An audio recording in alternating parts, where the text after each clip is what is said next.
kuna watu wakiwa wenyewe huko wanafungua, lakini kwamba kuna watu wakiwa wenyewe huko wanafungua nini mchungaji? Wanafungua nini mchungaji? Mchungaji, umeongea jambo la kishetani, umeongea upumbavu, umeongea utumbo, umeongea ujinga mwingi sana.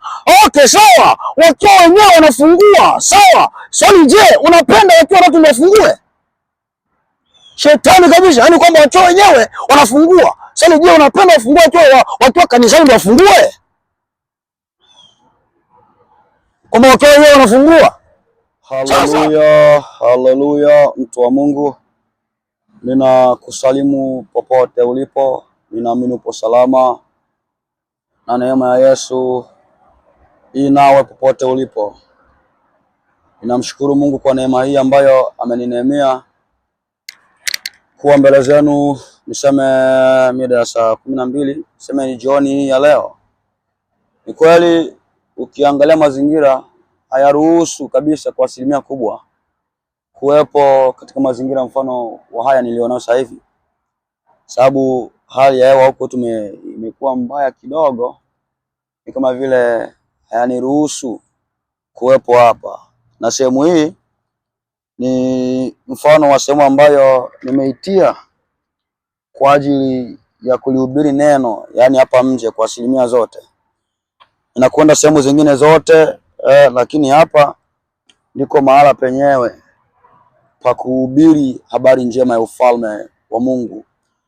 Japokuwa inaonekana sehemu dhaifu na sehemu ya poripori, lakini pointi sio sehemu, lengo sio sehemu ya kuhubiria, bali ni popote ambapo pataruhusu mimi kuhubiri.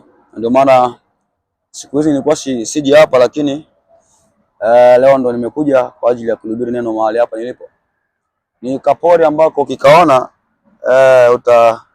utashangaa sana.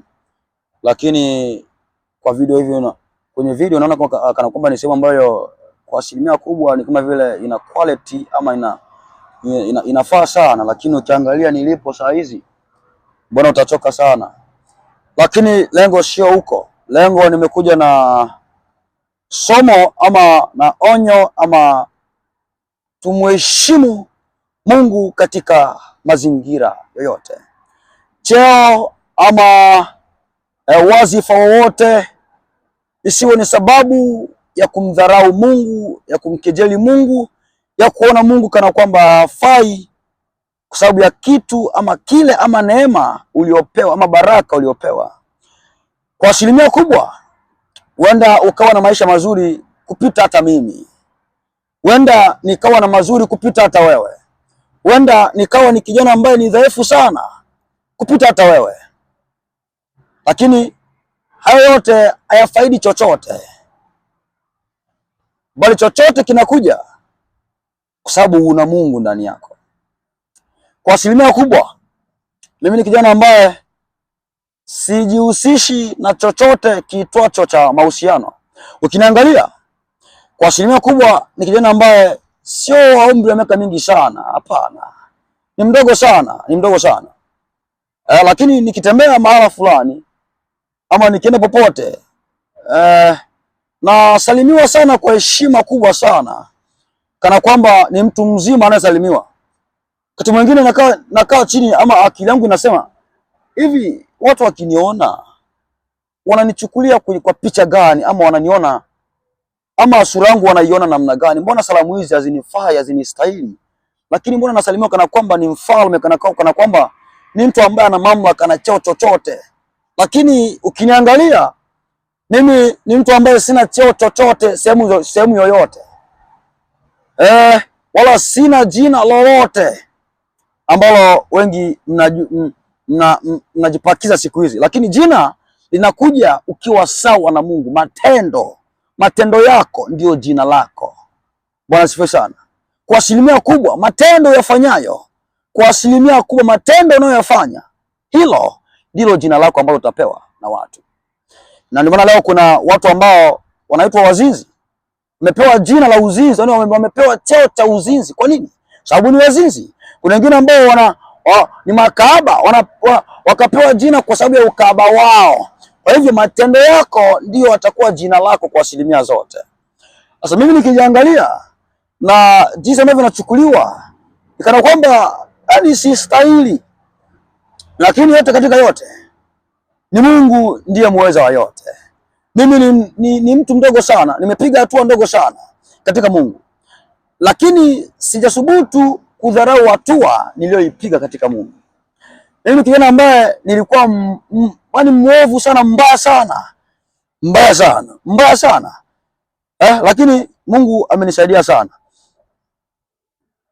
Na hapa nilipo kwa asilimia kubwa ninahubiri neno la Mungu katika mazingira yote, kupendwa ama kutokupendwa, kuchukiwa ama kutokuchukiwa, ninahubiri neno la Mungu kwa mtu awaye yote. Bwana asifiwe sana. Nimejitenga sana na kitu ambacho kinaitwa mahusiano. Hiki ni kitu ambacho kwa asilimia kubwa kingeniangusha na kunipeleka nirudi nyuma kabisa kwa asilimia kubwa. Lakini bahati nzuri mimi sijui ni kwa nini mara nyingi sana nikiingia na binti kwenye mahusiano, asilimia kubwa moyo wangu unaanza kuuma moja kwa moja kabisa. Yaani ni kweli nina uwezo kuingia naye kwenye mahusiano siku 2, mwezi mmoja, miezi mitatu, wala hata mwaka. Lakini kufikisha mwaka, jua tu nimejiforce sana. Jua tu moyo unauma sana yaani moyo unauma sana. Jioni kwa nini kwa asilimia zote? Ndio maana kusema kwamba hapana. Mimi nadhani kwamba kuepuka hali hii ni kuamua kujitenga mbali na kitu kitocho mahusiano. Nimeingia takriban kwenye mahusiano na wanawake kama 6, 5, 4 hivi kama sijakosea. Na wote nimeachana nao. Mwanamke ambaye niliingia naye kwenye mahusiano, moyo uliniuma sana. Nikakosa amani ya moyo sana. Kafika mahali nikafuata hiyo binti, nikamwambia kwamba mimi nafikiria sasa hivi tuachane. Ni kama vile sielewi mambo ambayo yanaendelea, lakini vile tuachane. Hiyo binti akaniforce sana, akasema hapana, hivi mimi nakupenda. Sema basi bana. Nikaamua basi tuendelee na hayo mambo. Lakini kafika mara moyo ukasema hapana. Nikaamua kuacha vyote kabisa, nikaamua kuachana na mahusiano. Kwa hapo nilipo kijana ambaye sijihusishi na mahusiano yote ya kimapenzi, ya kitoto mapenzi na vingine vyote. Mapenzi kwa asilimia kubwa kwa asilimia zote kabisa. Kitoto mapenzi ni dhambi, ni ushetani. Sema hapana, mtu wa Mungu, unatudanganya. Mapenzi, mpenzi wangu, ushetani. Haya, anyways, sipendi kuongea kwa sana. Najua wengi wenu mtanipinga, lakini maandiko yako wazi kwamba nimewekewa mlango wazi mbele yangu, lakini wanipingao ni wengi. Siko kwa sana. Nataka niongee kwa habari ya kumzoea Mungu ama kumfanya Mungu kutukanwa kati ya mataifa. Nimeona mengi sana yakiendelea katika madhehebu ya walokole hawa ama niseme ni wa Tanzania, pia wabembe walioko Marekani, lakini pia walioko Tanzania. Nimeona sana tunaelekea kwenye kuanza kumzoea Mungu katika kiwango ambacho tutamfanya Mungu atupige kwa asilimia zote. Mungu sio babu wala Mungu sio binamu. Mungu ni baba. Mungu ni baba. Kwa hiyo kama ni baba, lazima tumpe heshima ya ubaba. Mimi naongea kama kijana mdogo. Najua wapo wazee baadhi yenu mnanifuata, ingawa siwajui, lakini naamini kwamba mnanifuata. Ila mimi kwa asilimia kubwa siangalie miaka nilionayo. Siangalie na nitahubiri mahubiri ya aina gani. Ninahubiri mahubiri yoyote, iwe ya ndoa, iwe ya nini, ninahubiri. Maana kuhubiri akuangalii miaka, akuangalii level kwamba haya ndio mahubiri ambayo unapaswa kuhubiri kwa umri wako. Hapana. Hilo siliamini. Mimi naamini kwamba nina uwezo wa kuhubiri mahubiri ya aina yoyote na amfikie mtu aina yoyote. Sasa nataka tumwangalie mzee ambaye anaishi Tanzania huko. Sijui jina lake, lakini kuna vitu ambavyo nimeona hapa wameposti na mtu fulani hapa. Na mtu fulani hapa. Sasa nataka tumwangalie mzee.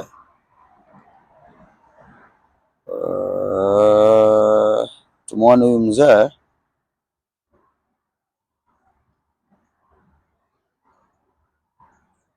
Mzee kwa yale ambayo aliyasema, ule ujinga ambao aliusema, tuweze kumchunguza tukamsikilize. Mimi kweli nitaonekana kana kwamba sina adabu, lakini hii ndio adabu yenyewe. Sasa hebu huyu mzee tumwangalie, tupate picha pa kuanzia, tuone maneno ambayo aliyasema kwenye clip hii ambayo walipost hapa. Hebu simnasumbua, naona mvua inanyesha sana. To ifuate kwa asilimia zote watu wanakata mauno kanisani, wanakata mauno, lakini wachungaji wamekuwa, niseme ni wapumbavu sana. Nasema wapumbavu sana, maana mpumbavu ni yule ambaye asikilize anachoambiwa ama utaratibu uliopo. Huyo ni mpumbavu sana. Sasa nifuateni kwa makini sana tu yasikilize hayo mzee. Nataka mfuatilize tupate vizuri, alafu tuendelee. Mzee ameongea sana, upo sana. Wacha wewe.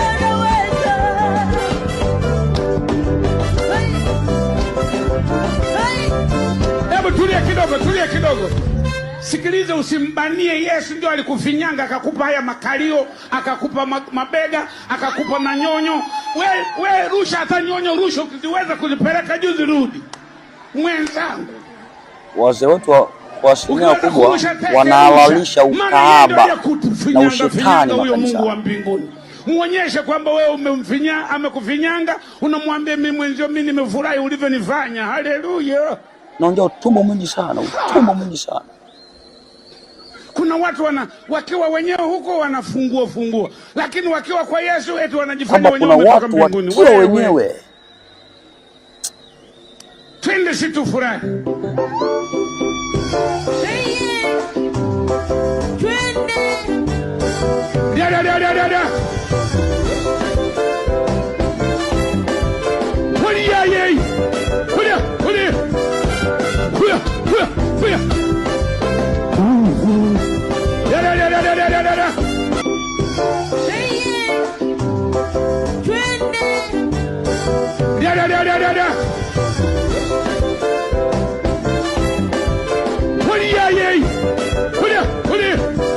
Sasa unajua mtu wa Mungu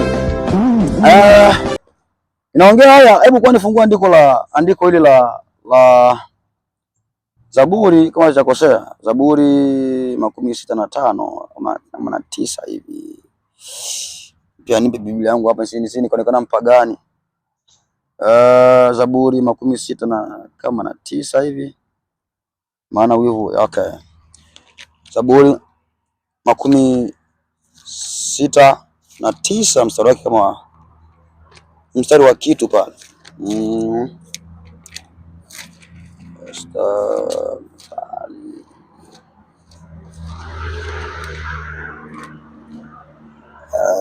Sita na kitu, uniangalia hapa kwa haraka, alafu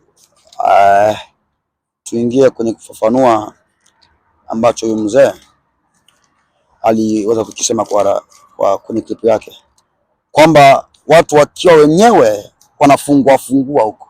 Pumbavu kabisa. Hebu naangalia hapa 69 mstari wake wa 9. Upendo wangu kwa nyumba yako utanimaliza. Hebu niende kwa tafsiri. Aisee. Aya. Hebu tu nifunge, maana hapa kuna shida. Hebu nisome tu kwenye simu. Maana wivu wa nyumba yako umenila, na laumu za wanaokulaumu zimenipata, kwamba wivu wa nyumba yako utanila. Sasa mzee huyu kwa asilimia kubwa ameongea upumbavu mwingi sana, kwamba Yesu ndiye ambaye alikupatia makalio.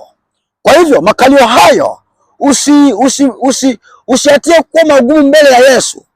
Watu wanakata mauno makanisani, alafu wachungaji wanahalalisha kitendo hicho. Mimi na kilaani, yaani wachungaji wanahalalisha kitendo hicho. Watu wako radhi kukata makalio, yaani wanakata viuno makanisani, alafu wachungaji wanahalalisha. Yaani wachungaji hawana shida yoyote, ndio kwanza wanachemsha, ndio kwanza wanaamsha mambo haya makanisani. Asilimia kubwa kuna vijana ambao wako nje, wako duniani, wanatamani kuja kanisani, lakini kanisani kwenyewe imekuwa ni sehemu ya wazinzi kujiuza, imekuwa ni sehemu ya makahaba kujiuza, imekuwa ni sehemu ya biashara vya upumbavu mwingi sana. Sasa asilimia kubwa mzee huyu anaharibu kizazi kijacho. Mbona sana mzee huyu anaharibu kizazi kijacho. Naamini kwa asilimia kubwa mzee huyu ana watoto. Swali, mtoto akimuona atamchukuliaje? Baba ana wajukuu, wakimuona itakuwaje? Sasa mpaka mwingi sana. Ndio ona asilimia kubwa watoto wa wachungaji hawakai kwenye misingi iliyonyoka, sababu wazee wao wana ujinga mwingi sana ambao wanaufanya mwingi sana. Sasa wanahalalisha ushetani makanisani, eti kwamba kata viuno, eti kwamba nyonga, sio vile vyote. Hapana, ni ukaba, ni shetani makanisani. Yaani unamchukua binti unamchoma madhabahuni kwamba kata mauno. Pumbavu kabisa. Wewe ni mzee, una akili, lakini nakuita pumbavu kwa sababu kwa kile ambacho umekifanya, kwa sababu ni kitu cha pumbavu, na ndio maana nakuita pumbavu kwa asilimia zote. Unasema watu pumbavu. Unajua watu wa Mungu, hekima tulionayo sio ambayo tunatakiwa kuwa nayo kwa asilimia zote. Hapana. Hekima, kitoto hekima sio domozege, sio kukaa kimya. Hapana. Kitoto hekima sio kukaa kimya. Hapana. Hekima ni utulivu wa akili, ni utulivu wa kuchukua maamuzi sahihi yasiyoleta ubaya wote. Hekima ni kuchukua maamuzi sahihi wakati sahihi bila kuleta madhara yoyote wakati huo. Kasi hamna hekima, pumbavu kabisa. Mzee, unapanda mbegu mbaya kwa kizazi kijacho kwa asilimia zote. Nakwambia kweli. Unapanda mbegu mbaya sana kwa vijana ama watoto wajao baadaye. Kwa asilimia zote. Najua mimi nasema kwamba chochote nikionacho mahala popote sehemu yoyote lazima nikiongee kama kilivyo. Niwaambie kwa siri, yasemeni nuruni. Kwa chochote nikionacho kwenye mtandao wote, mimi naambia kwamba yeyote nimuonaye mahala popote sehemu yoyote, niko radhi kulaumiwa na mtu yeyote, lakini nikutie kando, nikutie wazi mbele za watu. Hamna kati yao ni hekima. Yesu Injili. Yesu alikuwa na upendo, alikuwa asemi watu. Haya. Hebu tumwangalie Yesu mwenyewe. Yesu mwenyewe anasemaje? Luka 13. Shina kitu pale. Luka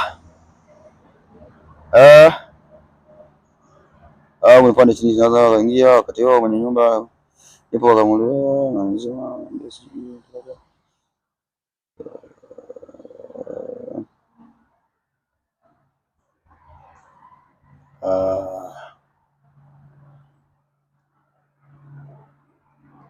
kwa hiyo ilifika mahala huyu Yesu wa Nazareti alianza kuhubiri sehemu mbalimbali.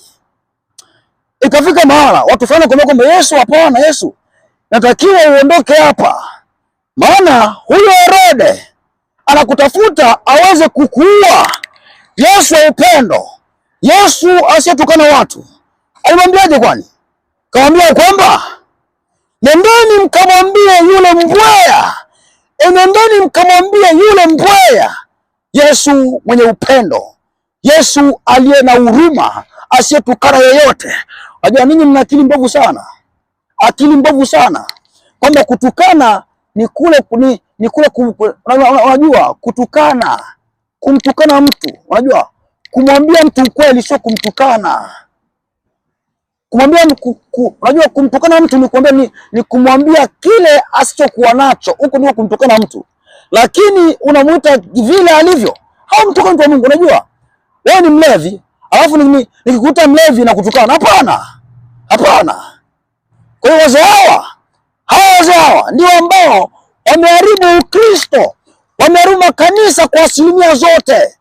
Maana akili zao ni upumbavu, ni wajia kwenye akili. Hapo mnakaa mnaongoza eti ni watu heshima. Mnakata mauno. Yaani mauno yanakatwa madhabahuni, alafu hamsemi chochote. Eti kwamba ninyi ni watu wa Mungu, wachungaji. Hapana. Kitabu cha Malaki. Sasa mvua itanisumbua sana, ni mvua. Hebu niangalia Malaki. Malaki 1:6 pale. Tuangalie. Malaki chapter 1 verse 3, 6. Hebu tuangalie Malaki kwanza. Alafu baada ya Malaki nitakwenda kwenye kitabu cha Warumi. Mwana humheshimu baba yake na mtumishi humcha bwana wake. Basi kama mimi ni baba yenu, heshima yangu iko wapi? Na kama mimi ni bwana wenu, kicho changu ki wapi? Bwana awauliza ninyi enyi makuhani, mnaolidharau jina la Mungu, jina langu, nanyi mwasema tumelidharau jina lako kwa jinsi gani? Kwamba mwana umheshimu mzazi wake. Sasa Mungu hawazi kwamba sawa, ni mwana umheshimu baba. Swali, je, mimi heshima yangu iko wapi kwa Mungu?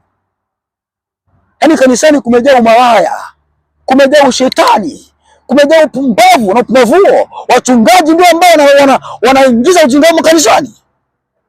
Pumbavu kabisa. Hainafika mahali mnaruhusu vitu vya ujinga mwingi sana.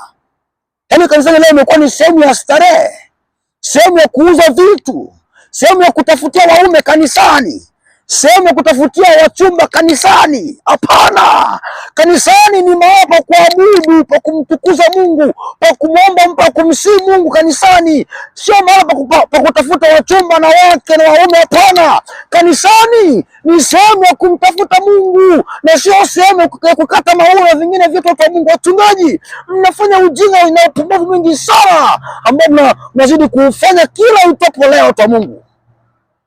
Kanisani sio sehemu ya kuchezea ovyo ovyo, sio sehemu ya kutafuta waume na wake. Hapana, aliye na lengo la kumtafuta Mungu kanisani hafuati mwanamke, hafuati mume, hafuati mwanaume. No, anamfuata Mungu. Nakaa ujinga mwingi sana. Watu wanakata mauno, wanafanya masuruali, alafu tujui eti kino chako makalio hayo Yesu ndiye alikupatia, kwa hiyo si kwa Mungu. Watu wa Mungu, watu wa Mungu. Hebu tumsikie kwa kidogo mzee. Maana yeye ndio mwenza kuna nyonyo nyanga akakupa. Sikiliza, usimbanie Yesu ndio alikufinyanga akakupa. Kwamba tusimbanie Yesu ndio ambaye alikufinyanga akakupa makalio. Kwa hiyo yakate madhabahuni. Pumbavu kabisa. Akakupa mabega, akakupa manyonyo. Kwamba akakupa na matiti, yani nyonyo. Kwa hiyo matiti hayo natakiwa kuyarusha, hata mjeni yaruke kabisa. Pumbavu kabisa. Shetani kabisa. Kwamba yarushe mayai, kwamba yarushe yaonekane, yarushe. Pumbavu, shetani kabisa.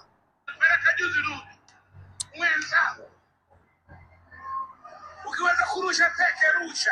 Maana yeye ndio aliyekufinyanga huyo Mungu wa mbinguni. Muonyeshe kwamba wewe umemfinya, amekufinya. Pumbavu kabisa. Unamwambia mimi mwenzio, mimi nimefurahi ulivyonifanya. Haleluya.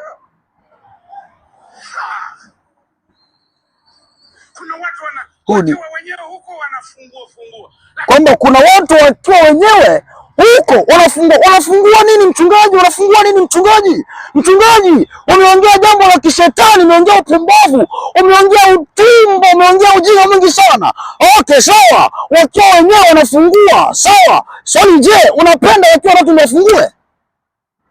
Shetani kabisa, yaani kwamba wakiwa wenyewe wanafungua. Swali, je, unapenda wafungue wakiwa kanisani ndio wafungue? Kwamba wakiwa wenyewe wanafungua. Sasa kwa hiyo wafungue wakiwa kanisani madhabahuni, sivyo mzee? Unajua watu wa Mungu nyinyi mnakuelekesha pazuri. Nadhani kwamba akili imepotoshwa, mmekalia ujinga mwingi sana. Cheo kisiwe ni sababu ya kutoka ya kumwasi Mungu na kwenda kwenye njia ambayo sahihi. Ama kazi wakiwa kwa Yesu eti wanajifanya wenyewe wametoka mbinguni. Wewe kama uko kwa Yesu, hapana, watu wa Mungu, hapana. Sio halali kwamba mwanamke aende kanisani avue nguo yake eti kwamba, hapana, watu wa Mungu, hapana. Huyu mchungaji ni malaya. Ni malaya, unafundisha ujinga. Wewe mchungaji ni mzinzi. Wewe ni mwasharati popote ulipo, na laani kitendo ambacho umekifanya kwa wasi. Wewe ni shetani, wewe ni mzinzi, wewe ni malaya, wewe ni kaba shetani kabisa. Una bahati sana, ningekulaani kabisa, una bahati sana. Maana unafundisha ushetani. Kizazi kijacho kitapokea nini kwa mafundisho ya zina kanisani?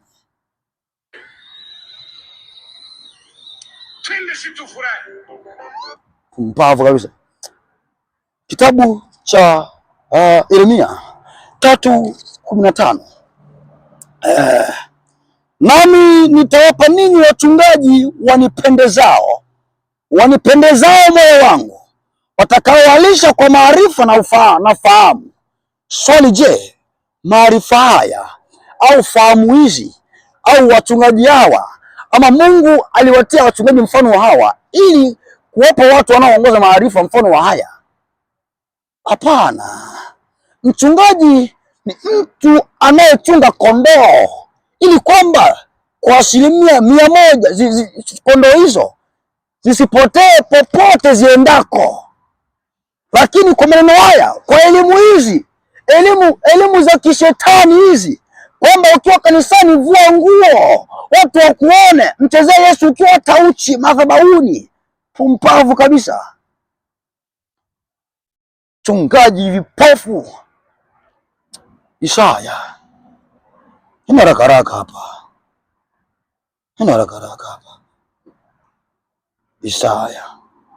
Isaya 56:10-12. Walinzi wake ni vipofu, wote pia hawana maarifa, wote ni mbwa waliobubu. Ende hapo kwa tafsiri ambayo itakuwa ni nzuri zaidi. 66 10-11. 12. Walinzi wake ni vipofu, wote pia hawana maarifa, wote ni mbwa waliobubu. Hawezi kulia, huota ndoto, kuota ndoto, ulala, upenda usingizi. Na mbwa hao wanachoyo sana. Hawashibi kamwe. Na hao ni wachungaji wasioweza kufahamu neno. Wote pia wamegeuka upande, wazifuata njia zao wenyewe, kila mmoja kwa faida yake. Toka pande zote husema, njoni nitaleta divai na kuna tunywe sana kileo, na kesho itakuwa kama leo, sikukuu kupita kiasi.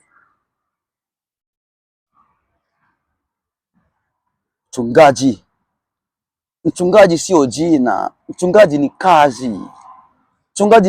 Mtu wa Mungu, sio jina hilo. Hapana, mtu wa Mungu nie. Wachungaji wengi sana wamekuwa ni sababu kwa nini watu ama kanisa naendelea kuwa na ujinga mwingi sana. Warumi 2:24. Nimalizia andiko hili alafu niende kukata. Kwa maana jina la Mungu latukanwa katika mataifa kwa ajili yenu, kama ilivyoandikwa. Wachungaji, watu wa Mungu, asilimia zote Mungu anatukanwa katika mataifa sababu ya matendo ambayo Wakristo wanayafanya. Najua sisi tukiwa na heshima Mungu ataheshimika. Sisi tukijiheshimu ama tukimheshimu Mungu ambaye tunamwabudu, Mungu huyo, watu watatuheshimu, lakini pia watamheshimu Mungu ambaye tunamwabudu. Lakini kwa hali hii kwamba kata viuno kanisani, kwamba matiti yaweke tu wazi, yarushe matako hayo, sijui kwamba watu wa Mungu, kwamba rusha teke tu hakuna shida, rusha teke hakuna shida. Achanye watu nye, watu wa Mungu. Mungu si kitu kadogo ambako tunakajua kwamba ni kadogo sana. Mungu si huyo. Alafu mkianza kuambiwa tu kwamba huna adabu, hauna hekima. Mimi ni mtu wa Mungu. Ninanyoosha mapito. Kwamba yanyoosheni mapito yake. Kwamba tengenezeni njia ya Bwana. Yanyoosheni mapito yake. Niko hapa kwa ajili ya kunyoosha mapito. Kutengeneza njia ya Bwana iliyoharibiwa na wanadamu wenye tamaa ya fedha, wenye uchu wa madaraka na vingine vyote. Kwamba wana heshima, ni mzee ambaye ni mkuu kwako, hakuna cha ukubwa. Maana hata Yohana, naamini kwamba Yohana alimwendea Herode, naamini kwamba Herode alikuwa ni mkubwa kwa Yohana, naamini hilo. Lakini Yohana alimfuata kwamba Herode si alikuwa na mke wa nduguyo Mikaya, alimfuata Ahabu. Naamini kwamba Ahabu alikuwa mkubwa kwa Mikaya. Lakini akamfuata kwamba mfalme ukirudi huko vitani uko salama. Ni Mungu hajaongea na mimi kabisa kwa sababu. Kwa hiyo Yeremia na yeye walimtia katikati na wazee wa baraza. Akitabiri kwa jina la Mungu, lakini hakuogopa chochote. Kometi ni wakubwa kuliko mimi. Lakini aliendelea kutabiri yaliyopo. Hakujali umri wala ukubwa aliona wala cheo alichonacho. Aliongea aliyoamriwa na Yesu. Na mimi ninaongea niliyoamriwa na Mungu kuyaongea mahala popote, sehemu, katika hatari yoyote. Wazi sana. Kwa hivyo, sitaki kuongea sana siku leo.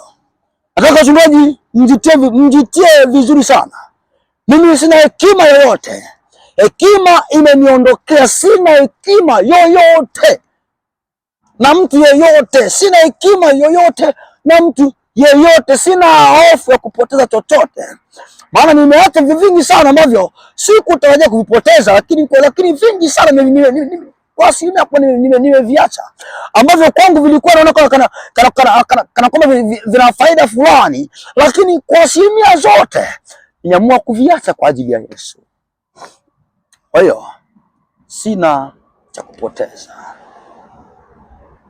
sina cha kuhofia kupoteza. Tulikuja uchi duniani, tutarudi uchi duniani. Sikuja na vazi lolote, sikuja na gari yoyote, sikuja na cheo chochote, sikuja na jina yoyote, sikuja na simu yoyote, sikuja na mwanamke yeyote, sikuja na kingine chochote. Kwa hivyo tutarudi kama tulivyokuja. Mchungaji, duniani haukuja na uchungaji wako, ulipata uchungaji hapa duniani. Kwa hivyo hata kiburi, mheshimu Mungu kwa ambavyo amekuweka. Na kaa ujinga mbona unafanya ujinga mwingi sana afu tinto asiongee. Mimi taongea mengi sana kwa ajili ya ushetani ambao unazidi kufanywa na watu wa Mungu. Mchungaji ni mlinzi ambaye ametiwa kwa ajili ya kuwalinda watu wake ama kondoo zake zisiendi sehemu isiyo salama. Lakini kwa sababu tuna shida na sadaka sana za watu, ndio maana tunaruhusu kanisani wavae vyovyote watakavyo, wavae vimini, makalio nje, matiti nje, hakuna shida yoyote. Hakuna shida yoyote. Sababu tunataka sadaka, mnataka sadaka. Sadaka ya mzinzi unachukua kahaba, kama hakuna shida, mpavu kabisa. Sadaka hizo zitawanyonga. sipendi kuongea sana, sauti ya mtu aliye na utungu moyoni. Anasema tengenezeni njia zenu na matendo yenu. Yesu mhukumu wa haki yu karibu kuja kumlipa kila mmoja sawa sawa matendo yake. Na hii ndiyo maana ya neno Maranatha. Amen.